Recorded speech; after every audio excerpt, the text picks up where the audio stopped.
Resumen capítulo 68 del libro El Libertador. Cuando los griegos quisieron ver a Jesús. Algunos griegos que habían ido a Jerusalén para celebrar la Pascua le hicieron una visita a Felipe, que era de Betsaida de Galilea. Le dijeron: «Señor, queremos conocer a Jesús». Felipe se lo comentó a Andrés, y juntos fueron a preguntarle a Jesús. En esos momentos la obra de Cristo parecía haber sufrido una cruel derrota. Había salido vencedor de la controversia con los sacerdotes y fariseos, pero era evidente de que nunca lo aceptarían como el Mesías. Había llegado el momento de la separación final. Para sus discípulos el caso parecía sin esperanzas. Sin embargo, estaba por acontecer un gran suceso que involucraba no solamente a la nación judía, sino al mundo entero. Cuando Cristo oyó la ferviente petición: «Queremos ver a Jesús», que era el eco del clamor del mundo hambriento, su rostro se iluminó y dijo: «Ha llegado la hora de que el Hijo del Hombre sea glorificado». Estos hombres vinieron del occidente para hallar al Salvador al final de su vida, así como los magos habían venido del oriente al principio. Estos griegos, que representaban a las naciones y a las tribus y los pueblos del mundo, vinieron a ver a Jesús. De la misma forma, la gente de todas las tierras y de todas las edades sería atraída por la cruz del Salvador. Los griegos anhelaban conocer la verdad acerca de la misión de Cristo. Cuando dijeron: «Queremos ver a Jesús», Él estaba en esa parte del templo de la cual todos estaban excluidos menos los judíos, pero salió del atrio exterior porque estaban los griegos y tuvo una entrevista personal con ellos. La pregunta de los griegos le mostró que el sacrificio que estaba por hacer llevaría a muchos hijos e hijas a Dios. Él sabía que los griegos pronto lo verían en una situación que ni siquiera habían soñado. Lo verían colocado al lado de Barrabás, el ladrón y homicida. Y a la pregunta de Pilato: «¿Qué hago con Jesús, llamado el Mesías?», se daría la respuesta: «Crucifícalo». Cristo sabía que, al hacer ese sacrificio por los pecados de los hombres, su reino sería perfeccionado y se extendería por todo el mundo. Él iba a obrar como restaurador y su espíritu prevalecería. Como el grano de trigo, el Hijo de Dios debía ser arrojado en tierra y morir, y ser sepultado hasta desaparecer, pero volvería a vivir. Jesús respondió: «Les digo la verdad, el grano de trigo, al menos que sea sembrado en la tierra y muera, queda solo. Sin embargo, su muerte producirá muchos granos nuevos. Cuando el grano de trigo cae en el suelo y muere, brota y lleva fruto. Así también la muerte de Cristo iba a resultar en frutos para el reino de Dios. De acuerdo con la ley del reino vegetal, la vida sería el resultado de su muerte. Cristo en la cruz del Calvario produciría fruto para la vida eterna. La contemplación de este sacrificio será la gloria de quienes, como fruto de él, vivirán por la eternidad. Si quería, Cristo podía salvarse de la muerte, pero si lo hubiese hecho, habría permanecido solo, únicamente cayendo al suelo para morir.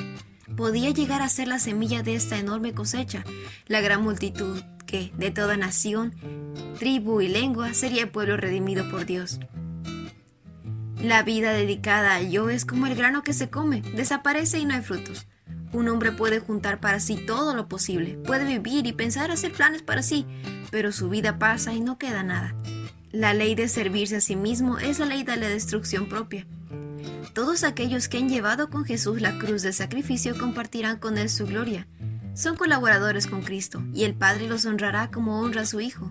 El pedido de los griegos trajo a la mente de Jesús la obra de la redención.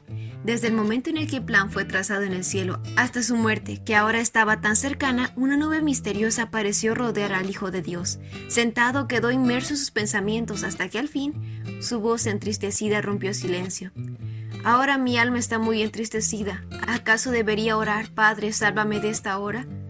Como hombre, Cristo quería huir de la hora del abandono, cuando todos lo verían herido, golpeado por Dios y humillado. Quería escapar de la exposición pública, de ser tratado como el peor de los criminales, de una muerte vergonzosa y deshonrosa. Un presentimiento del peso de la espantosa carga y de la culpabilidad humana y la ira del Padre a causa del pecado hizo que el espíritu de Jesús desfalleciera, y la palidez de la muerte cubrió su rostro. Luego vino una sumisión divina a la voluntad del Padre. Dijo: «Pero esta es precisamente la razón para la que vine. Padre, glorifica tu nombre». Solamente por medio de su muerte Cristo podría derribar el reino de Satanás, redimir a la humanidad y glorificar a Dios. Jesús aceptó el sacrificio, accedió a sufrir como portador del pecado. Una respuesta llegó de la nube que lo rodeaba: «Ya he glorificado mi nombre y lo haré otra vez».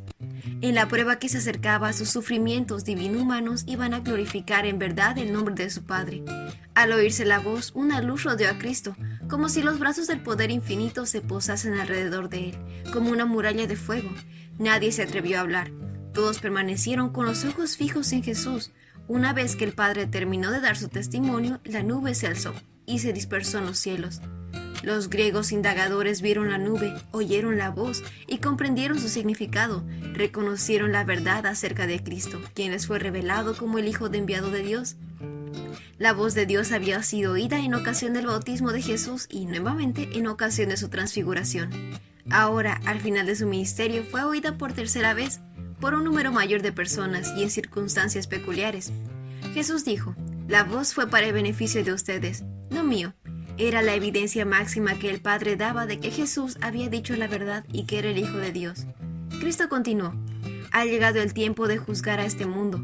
Cuando Satanás, quien gobierna este mundo, será expulsado, y cuando yo sea levantado de la tierra, a todos atraeré a mí mismo». Con eso quería dar a entender de qué forma iba a morir. Esto es, si soy hecho sacrificio expiatorio por el pecado humano, el mundo será iluminado. La obra de la redención humana no es todo lo que se logra con la cruz. El amor de Dios se manifiesta al universo.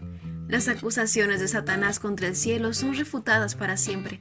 Tanto los ángeles como los hombres son atraídos al Redentor, quien dijo: «Cuando yo sea levantado de la tierra, atraeré a todos hacia mí». Muchas personas estaban alrededor de Cristo mientras pronunciaba estas palabras, y ellos respondieron: «Según entendimos las Escrituras, el Mesías vivirá para siempre. ¿Cómo puedes decir entonces que el Hijo del Hombre va a morir? Además, ¿quién es este Hijo del Hombre?».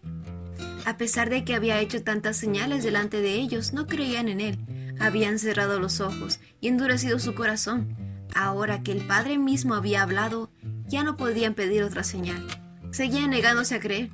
Sin embargo, hubo muchos que sí creyeron en él, entre algunos de ellos líderes judíos, pero no lo admitirían, por temor a que los fariseos los expulsaran de la sinagoga.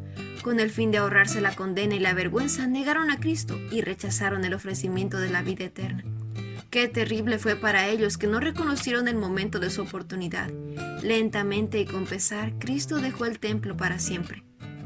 Y ese fue el resumen del capítulo 68 del libro Libertador. No olvides compartir este video con tus compañeros de clase o con otras personas que tú creas que puedan necesitar este resumen. Nos vemos la próxima.